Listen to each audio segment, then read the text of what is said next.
Hello and welcome to Camp Xbox, where we talk about all things Xbox from the original to the Series X.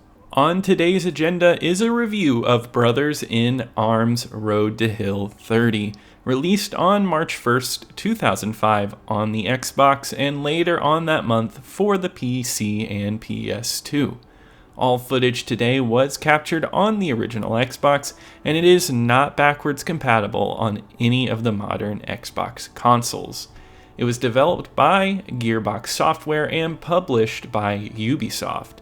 Road to Hill 30 is another World War II shooter in a sea of World War II shooters in the 6th generation. Brothers in Arms' first game in the franchise was said to take a more realistic angle to war shooters than had ever been seen before, taking a real story of the 502nd Parachute Infantry Regiment and taking it into video game form, allowing you to learn about the people and their battles, as well as using tactical gameplay to allow you to control your other troops. This approach was very well received at the time, and it's still fondly remembered as an excellent World War II title. I picked this one up not knowing very much about it, but I was intrigued. Today I'm going to dive into how I felt about it.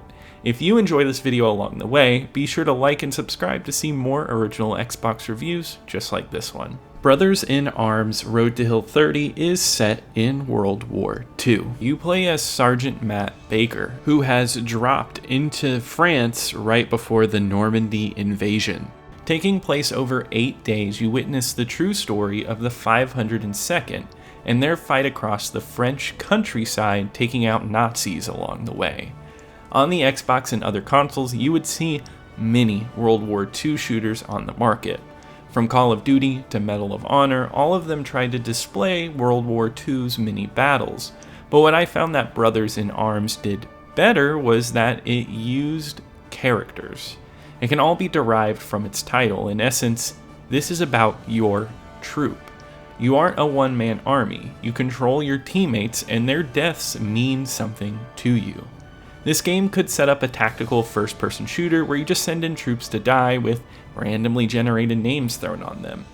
In Road to Hill 30, instead, they extensively use cutscenes that have notable characters with real personalities that you get to know over your playtime. The story, of course, is awesome. It's about the background players of the Great Normandy invasion, but I think Gearbox's efforts to flesh out the characters with clear motivations is what sets this apart from its contemporaries. It makes humans out of these NPCs.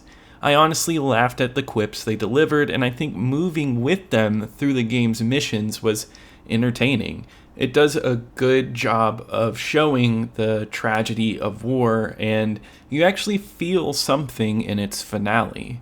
Brothers in Arms succeeds with its plans to intimately portray the people who fought these battles, and not just the battles themselves, making for a war game that stands out with its plot and characters. Many of the missions in Road to Hill 30 involve you commanding the characters from the cutscenes, as well as various troops and even tanks. This is a tactical first-person shooter, so instead of just blowing away enemies, you are tasked with planning as well as implementing ways to fight various enemies. Each level is rife with cover and buildings. Enemies will stay behind cover and shoot at you whenever it is safe for them. The idea that Gearbox focused on was suppressing fire, where you shoot so much at an enemy's position that they are no longer able to pop out.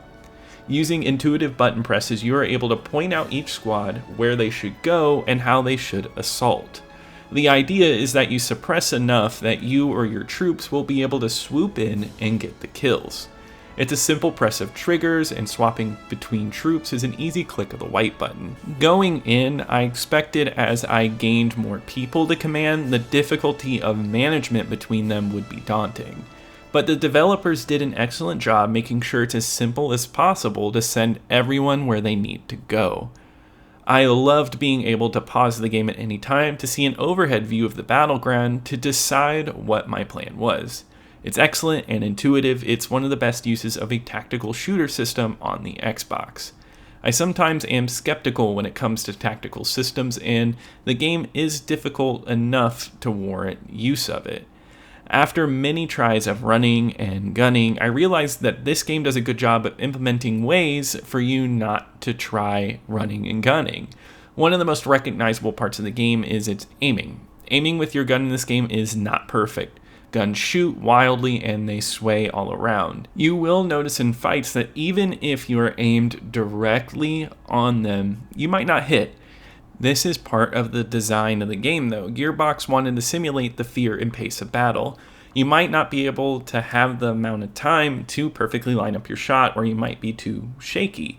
It's not perfect, and I'll be honest, it's a bit annoying if you keep on missing, but I like its appeal to realism. And your troops are usually good enough at holding down enemies to allow you time to kill, allowing for you to use a tactical system. You really need this because the health system in this game is hardcore. It's unlike later Call of Duty games where health does not regenerate, but also not like classic shooters where you pick up health packs. When you lose health, it is gone until you die 3 times and then you gain it all back. Further leaning into the tactical aspect of the game, asking you to methodically think about your playstyle. The only negative I could pull out of this game experience is its linearity. There is no wide expanses, and most of the time I felt like the creativity of solving these combat areas all came down to one conclusion. Levels are tight and enemies mostly stay where they're programmed to. There's not a lot of spontaneity to the fights, but on the other hand, it never is boring. It still maintains a fun, fast-paced, and even if there's not a lot of ways to solve fights, it's still an engaging experience. Road to Hill 30 stands out amongst other war shooters on the console, and it's a game that I want to return to. It offers even multiplayer, which is an added bonus with split-screen support. I didn't play with anybody, but explored the multiplayer a little, and I like that the tactical aspect came into the multiplayer. In the multiplayer, you can control troops, and so does your opponent. I feel like it could have just been another shooter, and that would have been fine, but here we get added depth to playing with someone else. It also has Xbox Live support and is one of the games supported by the Insignia project, if you ever want to hop back online with this one. Since it was released in 2005, you would expect a stellar package graphically, taking the entire generation of pushing the Xbox and delivering a nice looking package. Road to Hill 30 delivers on this. The environments all look great. I've never been to the French countryside, but from movies and photos, I can see it captured it here extremely well. Buildings were overtaken by greenery and the forests are dense. I love the look of the European style buildings, and it's all displayed with great lighting effects. I do think we see less variety as we move through the game, but it all makes sense within the context of it being a true story. Its authenticity is increased by not trying to shoehorn in level variety by keeping you enclosed in the area of Normandy. Being stuck in that area, pinned down by enemies and surrounded by your comrades. All of them also look great with excellent lip sync for the time, and I enjoy the details that every character gets to help them stand out. Enemies also stand out too. After reading through the game's bonus material, you get some insight into how they designed the game. I love history, and reading about World War II enhanced my experience with this game. Learning about the different types of Nazi soldiers you are killing and seeing the variety in how they are made built to the authenticity. The ragdoll effects are worth throwing in as well, as the enemies flop down or fly out in dynamic ways. Gone were the days of death animations, and now enemies die where physics define them. It's a small touch, but it ends up being something that looks fun. Road to Hill 30 also has a solid soundtrack. It's nothing I would listen to on its own, but it fits into the mold of war games of the time. Traditionally, it sounds like American military music with strong percussion and loud horns. It's sweeping and takes notes from war films, adding on to an already cinematic experience. The booms of explosions and sounds going off all around are done immaculately. It's an enveloping type of game where the music gets you into the mood, but the sound effects carry the horrors of war all around you, which can be heard from the excellent voice work done as well. I've already praised Road to Hill 30's character depth, but the talent they have to do the voices here only enhances it. In conclusion, I'd say Brothers in Arms Road to Hill 30 is an excellent World War II game, coming close to the tail end of the World War II shooter phase of that generation. It becomes sort of a swan song because Gearbox puts so much work into it, from the cinematic sound work to the authentic setting and tactical gameplay that helps make it stand out amongst other games of its time. It's the story being the strongest part of the game for me though, where I actually cared about who I was fighting with and the story goes great places. It's the type of based on a true story experience that made me want to research the real thing. It's an entertaining experience from start to finish and I was surprised by it. You should definitely check this one out if you are into war shooters. It's a special experience. And on my ranking list, Brothers in Arms Road to Hill 30 goes in at number 17.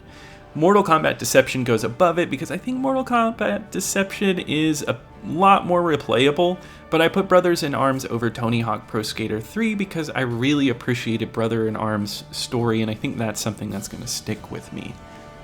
And that is actually the 50th game for the original Xbox that ends up on this list. Can't believe we made it to 50 reviews. We got a lot more to go, and I'm excited to keep this going. But that wraps it up for today. If you enjoyed this video, be sure to like. It really does help out. Subscribe if you want to see more content like this, and comment below if you have any memories with Brothers in Arms, and tell me what you want me to play next. But I'll see you here next time at Camp Xbox.